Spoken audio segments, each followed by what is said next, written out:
그러므로 너희는 하나님이 택하사 거룩하고 사랑받는 자처럼 긍휼과 자비와 겸손과 온유와 오래 참음을 옷입고 누가 너희에게 불만이 있거든 서로 용납하여 피차 용서하되 주께서 너희를 용서하신 것 같이 너희도 그리 하고 이 모든 것 위에 사랑을 더하라. 이는 온전하게 매는 이니라.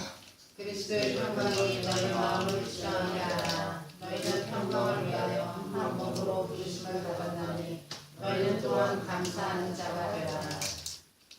그리스도의 말씀이 너희 속에 풍성히 거하여 모든 지혜로 피차 가르치며 권면하고 시와 찬송과 신령한 노래를 부르며 감사하는 마음으로 하나님을 찬양하고 또 무엇을 하든지 말이나 일이나 다 주 예수의 이름으로 하고 그를 힘입어 하나님 아버지께 감사하라. 아멘. 아멘. 잠시 기도드립니다.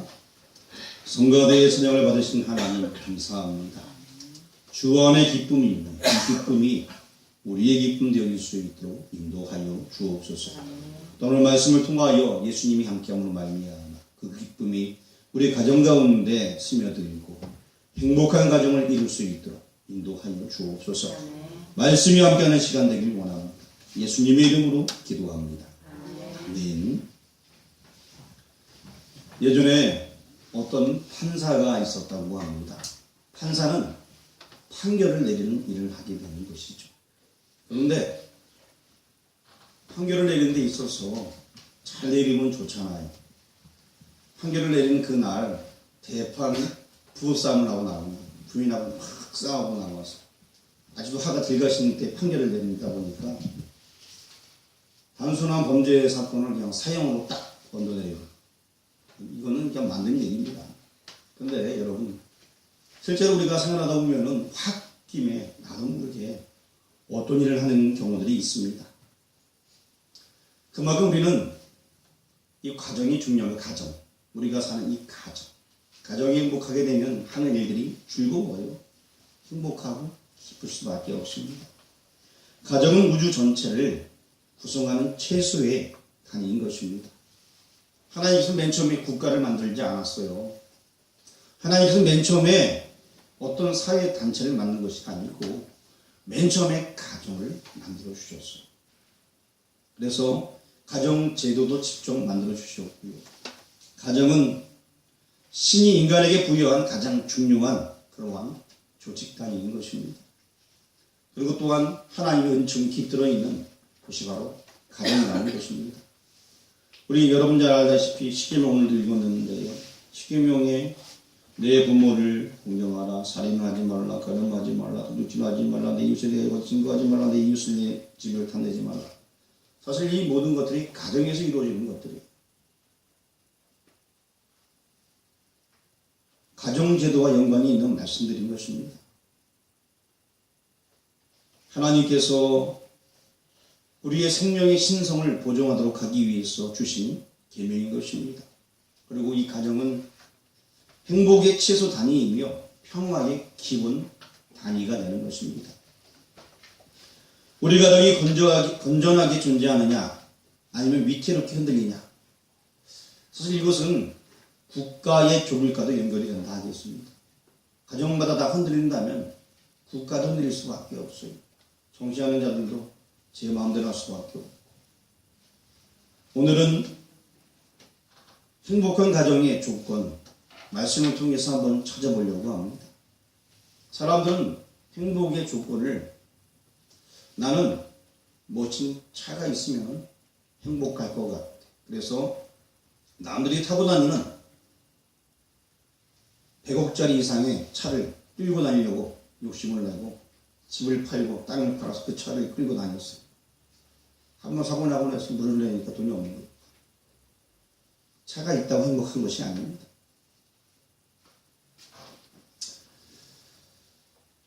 행복한 가정이 되려면 성경에서는 오늘 말씀 속에 5가지 옷을 준비하라고 말씀하고 있습니다. 그런데 오늘 말씀이 전체적으로 크게 4가지 행복의 조건을 제시해주고 있고요. 그 중에 첫 번째로 이제 5벌의 옷을 준비하라 라고 말합니다. 이 5벌의 옷은 밍크, 양복, 캐주얼, 왜요? 뭐 이런 걸까요?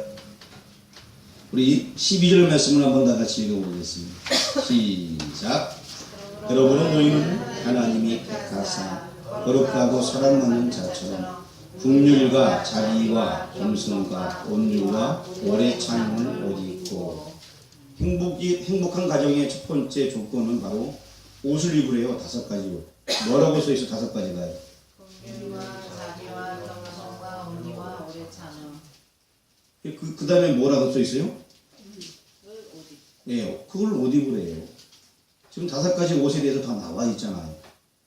제가 이거 입으세요가 아니고 성경에서 행복한 가정이 되려면 이런 옷을 입으세요 라고 말씀해 주고 있습니다. 그 5벌의 옷은 긍휼, 자비, 겸손, 온유, 인내. 인내는 오래 참음입니다. 긍휼은 친히 여기는 마음, 불쌍히 여기는 마음, 그런 마음을 이야기합니다. 어떤 영화에서 보게 되거나 가끔 가다가 옛 이야기를 들어보게 되면 여성들이 막 추워할 때 남자가 탁 옷을 벗어서 이거 입으세요 이렇게 하잖아요. 왜냐? 사랑하니까 하겠죠. 사랑 안 하면은 그 사람한테 관심이 있어서 한다든가 어쨌든 그 안에 모든 사랑이 있어서 하겠죠. 저는 참나 추울 때 못 벗어주겠더라고요. 제가 추우니까 이거 벗어주기 싫어요. 그렇지만 그것을 내가 추워도 벗어줄 줄 아는 게 정말 사랑 아니겠어요? 제가 좋아하는 사람은 열이 저보다 많은 것 같아가지고 제가 감히 벗어주기가 싫어. 너무 추웠어. 그래도 벗어주는 게 정말 사랑이겠죠. 또 자비라는 것은 너그러움을 이야기해주고 있습니다. 작은 험을 웃음으로 넘기는 거예요. 이해하는 거예요. 상대방 입장에 서는 것입니다. 그런데 자비 없는 사람들은 어떻습니까? 누가 조금만 실수해도 그거 가지고 막 큰 소리 치면서 그럴 수가 있느냐. 실수한 사람은 정말 실수했으니까 아무 말도 못하고 실수한 사람에게 우리가 자비한 마음으로 너그럽게 대해준다면 오히려 상대방이 그것을 좋게 기억하고 있을 것입니다. 또 겸손에 대해서 얘기해주고 있어요. 겸손이라는 이 원어적 의미는 자존심마저 포기하는 것이 겸손이라고 말합니다. 그래서 우리는 어떤 일을 행할 때에 자신의 자존심을 굉장히 내세우고 자존심을 상하면은 내가 남자인데 내가 가장인데 그래도 이거는 하면서 자꾸 자기의 자존심을 내세우려고 합니다. 저도 결혼 초반부에는 그런 얘기 많이 했어요. 내가 그래도 남자고 가정인데 내 권위는 세워줘야 되지 않겠냐. 이 얘기 참 많이 했던 것 같아요. 근데 지금 와보면은 남은 안 세워주고 저 혼자만 쓰려고 했던 것 같아요. 그러니까 거기서 문제가 생기는 것 같습니다. 그래서 겸손이라고 하는 것은 자기를 먼저 포기하는 거예요. 우리나라 한 분 다 아시는 분은 사람 인자 알고 계셔. 사람 인자 이렇게 한쪽이 길고 한쪽이 작아요. 그래서 사람은 서로 기대면서 사는 것인데 작은 쪽이 저예요. 항상 남자는 작은 쪽이 저라 생각하시면 여자도 작은 쪽이 저라 생각하죠. 상대방이 길다라고 생각하면 됩니다. 내가 작기 때문에 내가 양보하고 내가 좀 더 숙이고 이것이 바로 겸손이라는 것입니다. 그리고 또 성경 말씀에 온유라고 말하고 있습니다. 이것은 굉장히 따뜻한 마음, 한문적인 따뜻한 마음인데요. 예수님의 어떤 아름다운 미소라고 할 수 있을까? 온유하게 우리를 바라보시는 주님. 또 사랑하는 아내의 미소. 여러분, 사랑하는 아내의 미소를 바라볼 때에 굉장히 마음이 편하지 않습니까? 또 부인들은 사랑하는 남편의 미소를 바라볼 때에 마음이 편하지 않을까? 혹은 어린 아기가 순수하게 웃고 있어요. 그 미소가 굉장히 아름답지 않습니까? 이런 것을 온유라고 할 수 있습니다. 저희 집에도 예전에 어떤 어린 아이가 하나 있습니다. 그 미소가 너무나 좋더라고요. 그리고 저는 가끔 가다가 제 방에서 이렇게 책을 보고 있다면 저쪽에서 누가 깔깔깔깔 막 웃어요. 그러니까 그 TV를 보면서 웃는 여성의 목소리가 들립니다. 그러면은 그 웃는 목소리조차도 그냥 좋아요. 뭘 보고 웃던 간에 웃는 목소리가 그냥 좋더라고요. 그냥. 화내고 싸우는 것보다 뭘 하고 있어서 웃는 목소리가 그냥 좋은 거예요. 웃는 게. 우리는 온유한 마음, 이것이 우리에게 필요합니다. 그리고 또 인내에 대해서 말씀해 주고 있습니다. 오래 참음. 이거는 견디는 것이 확실하게 불변하는 마음을 이야기해 주고 있습니다. 내일을 바라보면서 오늘을 인내하는 것입니다. 국률, 자비, 겸손, 온유, 인내. 이 5벌의 옷을 입고 살아간다면 행복한 가정을 이룰 수 있다는 것입니다. 만약에 부부싸움하는 일이 생기면은 골로새서 목사님께서 골자를 찾으면 골로 간다 그랬지. 그래서 골로새서 3장 1절 말씀을 탁 읽어보세요. 그거 생각하는 거예요. 부부싸움 하기 전에. 그러면 정말로 부부싸움에서 완전히 문제가 생길 가정들도 아마 말씀이 보면은 말씀이 이루어지지 않을까 라는 생각이 듭니다. 행복한 가정이 되려면은 이제 용서하라고 성경에서 말씀해 주고 있습니다. 13절 말씀 다 같이 읽어보겠습니다. 시작. 누가 누구에게 불만이 있거든 서로 용납하여 피차 용서하되 주께서 너희를 용서하신 것 같이 너희도 그리하고. 용서. 성경에 보게 되면은 1만 달란트 빚진 자에 대한 이야기가 나옵니다. 갚을 수 없는 거예요. 근데 예수님께서 하나님께서 대신 갚아주셨어.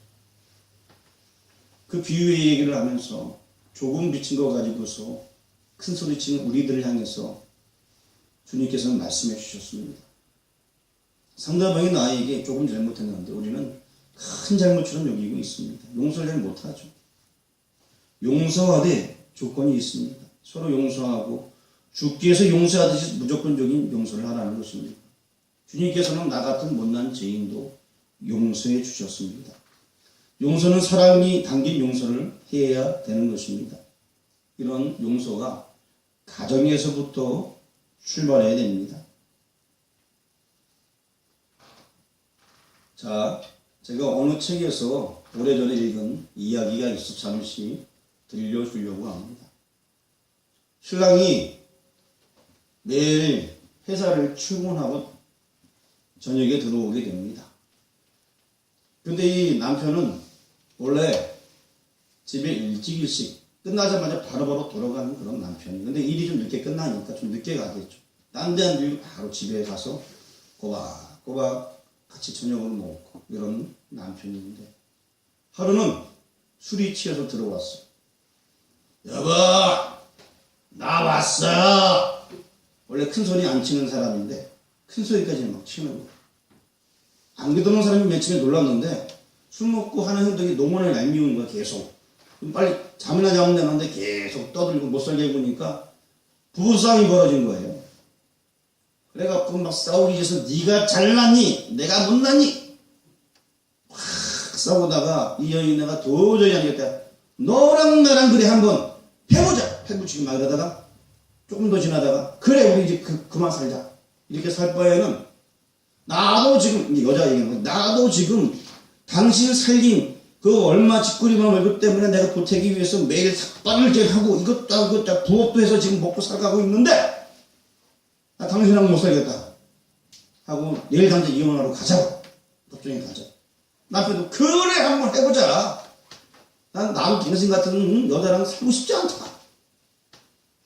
애들은 뭐 알아서 나중에 되더라도 우리 이혼하자. 그래갖고 이제 그 다음날 이혼하고 다 마음 먹었어요. 근데 그러면서 하는 남편이 술집만 하는 얘기가 당신 이혼하는데 내가 어떻게 직장 생활인지 한번 와서 보라고. 그러면서 이제 서로 부부싸움이 끝났어. 그리고 남편은 자고 아침에 일어나는데 분위기가 썰렁한 거예요. 부인이 아무 말도 안 하고. 근데 뭔가 저녁에 좋지 않았던 일이 있었던 것 같은데 뭔지 기억은 잘 안 나요. 그러고 이제 아침도 안 주고 뭘 물어보려도 부인이 대꾸도 안 하고 틱틱거리니까 어저께 내가 실수했구나 하고 남편을 생각하고서 또 출근을 하게 됩니다. 근데 이 부인은 이미 이혼할 마음을 먹었어요. 저는 남편하고 못 살겠다. 그런데 어젯밤에 싸우다가 내가 어떻게 직장생활하는지 한번 보러 오라는 얘기를 들은 거예요. 맨날 회사 한 번씩 간다라도 오지 말라고 계속 했었는데 오라는 얘기를 다 하니까 도대체 우리 남편이 무슨 일을 하고 있나 한번 이제 뒤쫓아가게 된 거죠. 가서 보니까 큰 회사에 딱 들어가서 부인은 뒤쳐서 이렇게 봤죠. 그러니까 이제 수의옷을 딱 입고 나와서 일찍 출근해서 오는 사람들마다 어서 오세요, 어서 오세요 인사하고 조금 어떤 사람이 올 때는 가방도 막 들어주고 주차도 막 해주고 젊은 사람이 자기 신랑한테 막 반말하면서 얘 빨리빨리 안 나오네 큰 소리 쳐도 거기 있으면 내내 이러는 남편을 멀찍이 탁 바라보는 거예요. 마음이 짠해지는 거죠. 어제는 막 싸우고 이혼하자 그랬는데 오늘 남편의 모습 딱 보니까 나가서는 거기에서 이거 네 이러고 있습니다. 평소에 아내에게 직장 근처 얼씬도 못하게 했는데 오늘은 보니까 와 남편이 저렇게 살고 있구나. 처음으로 느껴본 감정을 딱 갖게 되는 겁니다. 젊은 사람이 수위라고 반말하고 그 모습을 봤던 이 부인은 미워했던 그 마음이 싹 사라진 거예요. 아, 처자식을 먹여 살리려고 남편이 저렇게 고생하고 있구나. 저렇게 돈을 버는 것을 내가 알았으면은 어저께 속상해서 무슨 일이 있어갖고 다른 사람 얘기 듣고 와서 술 마셨을 텐데 내가 왜 그걸 몰라주었을까. 이런 생각을 부인이 했다고 합니다. 그렇습니다, 여러분. 가정을 지키기 위해서 열심구신거리는 그 수위 아저씨는 바로 나의 아버지일 수가 있어요. 바로 나의 남편일 수가 있습니다. 또한 하루 종일 남의 준비를 해주고 돌아가는 지친 아주머니의 발걸음이 내 어머니의 발걸음이 될 수가 있고 내 아내의 발걸음이 될 수가 있습니다. 그렇지 않습니까? 가정을 살리기 위해서 자신을 희생하면서 아둥바둥 사는 모습들이 굳이 나만의 모습이 아니라 우리 부모님의 모습이고 내 아내의 모습이고 내 남편의 모습이 될 수 있다는 것입니다. 어떤 사람은 하루 종일 시장에서 싸요 외치고 있습니다. 그 목소리가 그 아저씨의 목소리가 우리 가정의 우리 식구의 목소리가 될 수 있는 것이고 가정을 지키려는 내 남편의 목소리이고 내 형의 목소리가 될 수 있고 내 동생의 목소리가 될 수 있다는 것입니다. 용서하며 살아야 됩니다. 서로 용서하시길 바랍니다. 이해와 용서, 나눔과 베품 이것이 우리에게 필요한 것입니다. 긍정의 자세가 있는 그곳에 행복한 가정이 설 수가 있습니다. 웬만하면 서로 용서하면서 서로 덮어주는 가정이 되길 바랍니다. 용서하라고 성경에 나와 있잖아요. 14절 말씀 한번 다 같이 한번 읽어보겠습니다. 시작. 이 모든 것 위에 사랑을 더하라. 이는 온전하게 맺는 띠니라. 행복한 가정이 되려면 사랑을 더하라 라고 말합니다. 가정은 사랑이 있을 때 가정이 될 수가 있는 것입니다. 아무리 남녀가 모여 산다 해도 사랑이 빠지면 그것은 이미 가정이 아니라 집단 수용수에 불과하다라고 어떤 사람이 얘기했습니다. 모여 살지만 사랑이 빠지면 수용수에 불과하대요. 사랑은 지옥을 천국으로 만드는 신비한 능력을 소유하고 있습니다. 이 사랑을 조금 더 구체적으로 얘기한다면 상대방을 위한 나의 희생이다 라고 말할 수 있습니다. 나는 그 어떤 경우에도 사랑이란 희생이다 라고 말할 수가 있습니다. 사랑이라는 것은 정말 내 자신을 희생하는 것입니다. 사랑의 가정 그것이 기초가 되기 위해서는 내 희생이 반드시 필요합니다. 서로를 위한 희생 그 마음의 토대 위에서 아름다운 가정이 건설되어야 되는 것입니다. 우리 14절 말씀 다시 한번 읽어보겠습니다. 시작. 이 모든 것 위에 사랑을 더하라. 이는 온전하게 맺는 띠니라. 사랑은 온전하게 매는 띠라는 것입니다. 사랑으로 맺어진 가정은 헤어지거나 결코 파괴될 수가 없습니다. 어저께 제가 결혼식장에 다녀왔는데 그 결혼식장에서 남녀의 모습이 너무나 아름답더라고요. 제가 가르치던 학생이 이제 30 중반이 되어서 중학교 때부터 가르쳤던 학생이 그렇게 컸어요. 그래서 결혼식을 하게 됐어요. 그리고 그 두 부부가 이제 연을 맺게 되었는데 너무 아름다운 것 같더라고요. 결혼하기 전에 같이 있는 모습 영상통화로 보여주기도 했고, 그리고 결혼한다라고 미리 저한테 메시지도 보내고 여러 가지로 이렇게 허락을 받으면서 그런데 결혼까지 하게 되었어요. 근데 한편으로 제가 그 여인과 그 남자를 바라볼 때 저렇게 아름다운 모습이 계속 갔으면 좋겠다 라는 생각이 들더라고요. 그래서 그들에게 얘기했습니다. 다른 건 몰라도 너희 둘은 정말 이 사랑이 계속 갔으면 좋겠다 라고 얘기하면서 제가 오늘 설교하는 이 본문의 내용을 그들에게 선물로 주었어요. 정말 끝까지 아름다운 가정, 행복한 가정을 이루어라 라고 말을 했습니다. 결혼할 때는 다 좋은 것 같지만 살다 보면 그렇지 못할 때가 많이 있습니다. 그리고 행복한 가정을 이루기 위해서는 이 성경에 다 기록이 되어져 있습니다. 예전에 제가 오래전 얘기인데요. 요 내용들을 굉장히 한 20년 전에 제가 봤던 그런 기억이 나는데요. 도봉구청 청소과 직원입니다. 그 집은 지금처럼 이제 뭐 청소하시는 분들이 굉장히 대우가 막 잘 되고 그럴 때가 아니었어요. 도봉구청 청소과 직원인데 그 집에는 흑백 TV도 아직 없을 때 세탁기도 없고 누군기 한 대 없이 살아가고 있었습니다. 이런 새벽에 리어카를 끌면서 이제 쓰레기를 이렇게 담고 하는 그런 일을 하는 그런 청소부 아저씨였어요. 그런데 새벽에 아내가 리어카를 밀어줘요. 도봉구청에 이제 오르막길이 많이 있습니다. 그러면 남편이 말합니다. 여보, 당신은 왜 나왔어요? 그럼 부인이 말합니다. 우리 함께 사는데 함께 일해야죠 하고 도와주는 거예요. 부인은 직원이 아니에요. 그냥 고개가 많으니까 남편을 도와주는 겁니다. 누가 부인한테 월급 주는 것도 아닙니다. 남편은 말합니다. 당신 고생시켜 미안하고 아내 함께 고생해야죠. 밀어주는 거야. 지금.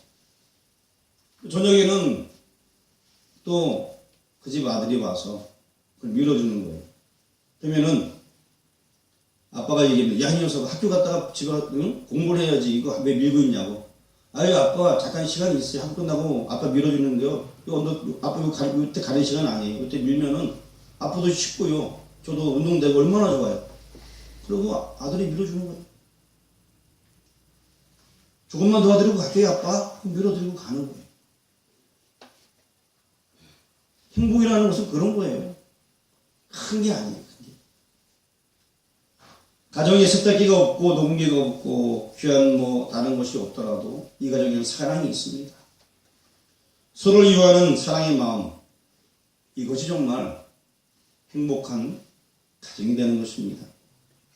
누가 이 가정을 불행한 가정이라 하겠습니까? 부부가 서로 이기적이 될 때 그 가정은 삭막해지게 되는 것입니다. 하지만 서로 희생하려는 사랑의 마음이 우물 틀 때 그 가정은 행복한 가정이 되는 것입니다. 오늘 말씀 성경에 나와 있는 이 그대로입니다. 사랑하겠다는 약속, 희생하겠다는 약속, 사랑과 희생, 그것이 바로 가정의 기초가 되는 것입니다. 이 모든 것 이외에 사랑을 더하라. 이는 온전하게 매는 끈이라. 성경에서 말씀해 주고 있습니다. 가정의 조건, 누가 뭐래도 사랑이요, 희생인 것입니다.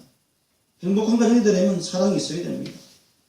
이제 마지막으로 행복한 가정의 조건, 17절 말씀 다 같이 한번 읽어보겠습니다. 시작. 또 무엇을 하든지 마르나 이르나 다 주 예수의 이름으로 하고 그를 힘입어 하나님 아버지께 감사하라.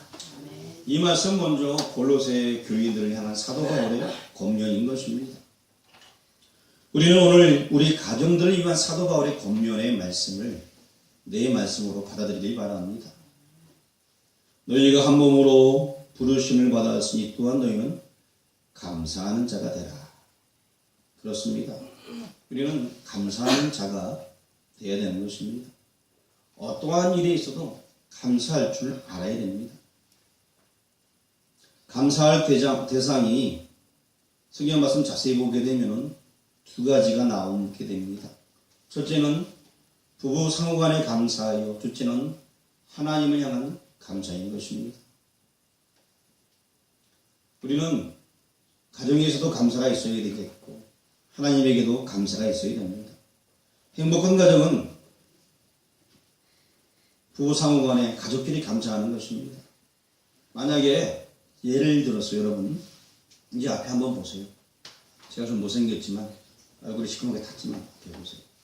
제가 이제 열심히 목회하려고 제가 아주 훌륭한, 예를 들어서 굉장히 훌륭한 목사님이에요. 그래서 그냥 막 알아주는 목사님, 위대한 목사님으로 저 예를 들어서 이제 가정에 해서 그럴 일은 없지만 하여튼 굉장히 유명한 목사예요 이제. 그런데 제 아내가 이 동네분하고 대판 싸웠어요. 막 머리끄댕이 막 잡고. 그분 제가 목회할 수 있겠어요? 못해요. 아무리 훌륭한 목회자라 하도 아내가 사람 머리끄댕이 잡고 이야 소리 지르면서 막 배려을 욕을 하면서 싸우면은 목회 끝이 목회 끝. 아 그렇겠어요? 안 그렇겠어요?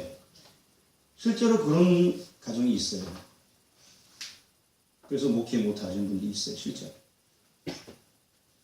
아무리 유명한 사람이라 해도 가정이 먼저 이게 안 되면은 그 역할을 감당해낼 수가 없는 거예요. 당장 사표내야 됩니다. 그게 떠나야 됩니다.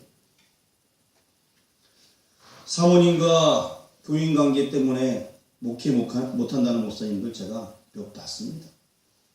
그리고 이 강원도도 몇 군데 교회에서 그런 교회들이 있었어, 진짜. 그래서 교회를 떠날 수밖에 없고, 목회 아예 안 하겠다고 떠나신 분도 계십니다.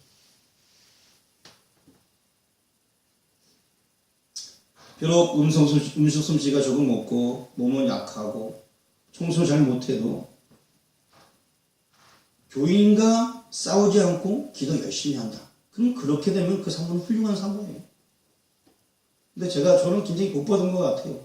칭찬할 게 너무 많아갖고. 그래서 자꾸 칭찬하면, 괜히 여러분은 그렇게 나쁜 원성 들을까봐 칭찬은 안 하겠지만, 어쨌든, 걸릴만한 게 없는 거예요. 제가 볼 때는. 너무 좋은 거예요.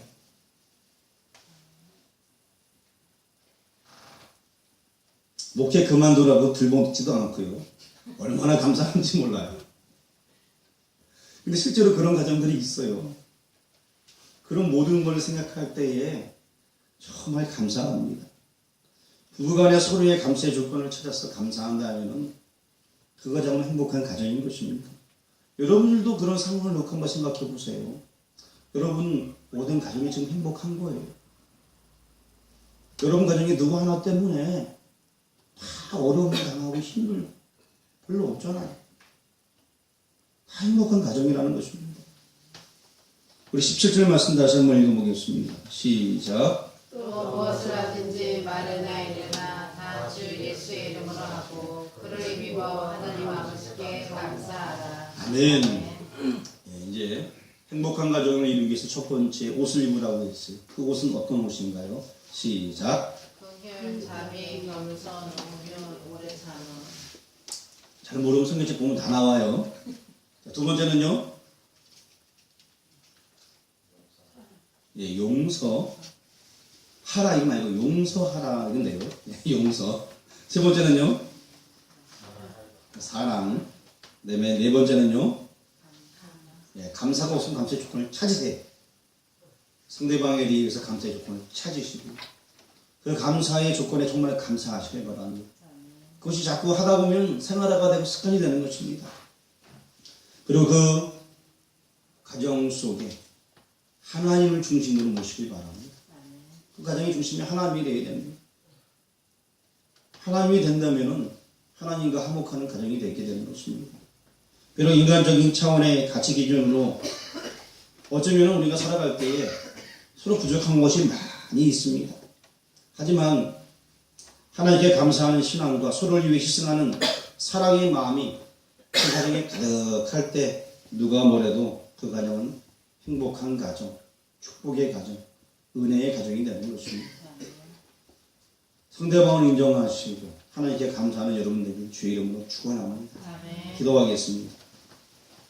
하나님 감사합니다. 오늘 행복한 가정에 대해서 말씀을 주시니 감사합니다. 말씀을